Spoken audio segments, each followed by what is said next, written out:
भस्म अर्पित करने से शिव होते हैं सर्वाधिक प्रसन्न।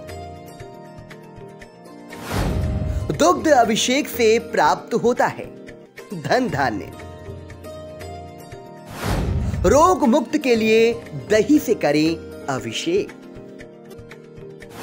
मधु अर्पण करने से लक्ष्मी की होती है प्राप्ति।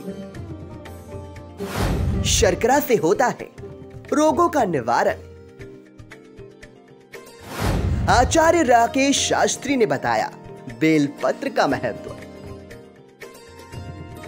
18 फरवरी को मनाया जाएगा महाशिवरात्रि पर्व। रात 8:05 से प्रारंभ हो जाएगा शिव पूजन। महाशिवरात्रि पर शनि प्रदोष का बना संयोग।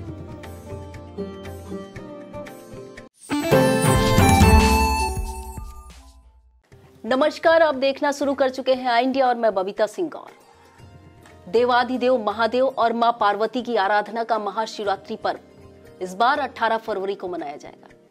मान्यता है कि इस तिथि पर ही भगवान शंकर मां पार्वती का विवाह संपन्न हुआ था। महाशिवरात्रि पर्व पर भगवान शंकर के साथ महागौरी और गणेश, कार्तिकेय, नंदी की पूजा किस विधान से की जाती है? इस वर्ष महाशिवरात्रि पर पूजा का विशेष मुहूर्त क्या होना चाहिए? क्या समय रहेगा? महाशिवरात्रि पर्व पर शिव भक्तों के लिए किस लिए खास है? पूजन में क्या क्या सामग्रियां प्रयोग करनी चाहिए? ऐसी ही तमाम जानकारियों के लिए हमारे साथ आई इंडिया के स्टूडियो में मौजूद हैं आचार्य राकेश शास्त्री जी। आचार्य जी से जानेंगे कि महाशिवरात्रि पर पूजन विधि से संबंधित जानकारियां हमारे दर्शकों को भी बताएं। आचार्य जी राधे राधे। राधे राधे। आचार्य जी, इस साल महाशिवरात्रि पर कोई खास विशेष संयोग बन रहा है? जी, जैसा कि शिव पुराण में बतलाया गया है कि प्रत्येक कृष्ण पक्ष की त्रयोदशी परतः चतुर्दशी के संयोग में मास शिवरात्रि का योग बनता है। प्रदोष भी कहते हैं, शुक्ल पक्ष में वही प्रदोष है और कृष्ण पक्ष में उसको मास शिवरात्रि कहते हैं। किंतु फाल्गुन कृष्ण पक्ष की त्रयोदशी परतः चतुर्दशी संयोग को महाशिवरात्रि का पर्व बतलाया गया है। शास्त्र के मतानुसार भगवान माता पार्वती भगवान शिव का विवाह संपन्न हुआ था। इसी के साथ में जो समय की बात कही गई है तो त्रयोदशी परतः चतुर्दशी का जो संयोग है वह रात्रि में 8:05 से आरंभ हो जाएगा। वैसे तो दिन के 8 पहर बतलाए गए हैं, 4 दिन के हैं और 4 रात्रि के हैं, किंतु सबसे उत्तम जो समय बतलाया गया है वह रात्रि पूजन का है, क्योंकि शिवरात्रि को रात्रि पर्व का ही विशेष संयोग दिया गया है। जी, बड़ी अच्छी जानकारी दी आपने। पूजन का महत्व भी और पूजन का समय भी बताया। आचार्य जी, आपसे जानना चाहेंगे कि भगवान शंकर को क्या कोई रंग और वस्तु ऐसी बहुत प्रिय है जो विशेष हो, खास हो उनके लिए? जी, रुद्राष्टाध्यायी में भी दिया गया है इसका वर्णन। जी। कहा जाता है चिता भस्मा लेपो गरल मशनम दिक्पट धरो, जटाधारी कंठे भुजगपतिहारी पशुपति। भगवान शिव को किसी द्रव्य में यदि सबसे प्रिय द्रव्य है तो वह भस्म है। अच्छा। पूजन करने बैठे यदि कोई भी सामग्री न हो तो सिर्फ भगवान को स्नान करा करके, शिवलिंग को, नर्मदेश्वर जी को या स्फटिक शिवलिंग को स्नान करा करके भस्म चढ़ा देने मात्र से भगवान शिव प्रसन्न होते हैं, ऐसा शास्त्रों में वर्णन किया गया है। तो केवल भस्म चढ़ा देने से ही भगवान शिव भोलेनाथ प्रसन्न होते हैं।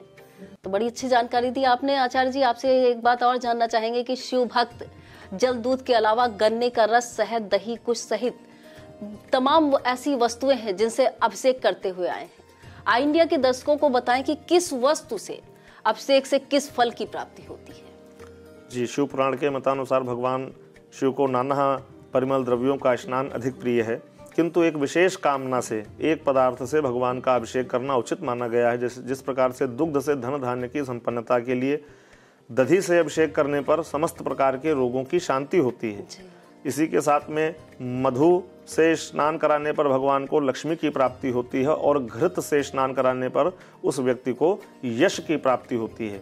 शर्करा से स्नान कराने पर भगवान शिव को समस्त प्रकार के रोगों से निवारण होता है व्यक्ति का। इस प्रकार से नाना प्रकार के द्रव्यों से भगवान शिव को स्नान कराने का विधान शास्त्रों में बतलाया गया है। बड़ी अच्छी जानकारी जी आचार्य जी ने। आचार्य जी, ये जानना चाहेंगे कि बेलपत्र का क्या महत्व है? बेलपत्र अक्सर देखिए शंकर भगवान को बेलपत्र के बगैर पूजा नहीं होती है, जैसे जी, है ना। जो चीजें किसी देवताओं को, जो वस्तु किसी देवताओं को नहीं चढ़ती है, उन समस्त वस्तुओं को भगवान शिव ने ग्रहण किया है। धतूरा किसी को नहीं चढ़ता है, भगवान शिव को अति प्रिय है। उसी प्रकार से एक वृक्ष है बिल्व वृक्ष।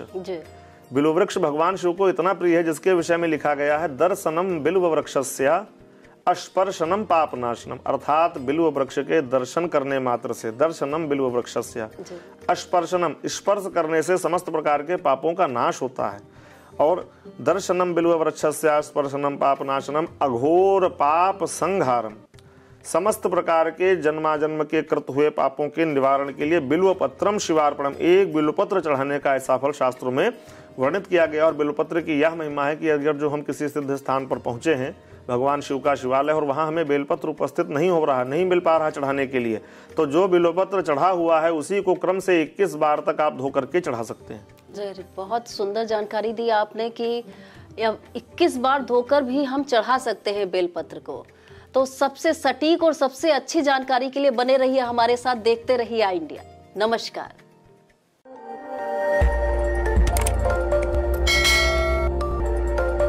खबर आपकी, नजर हमारी, देखते रहिए आई इंडिया।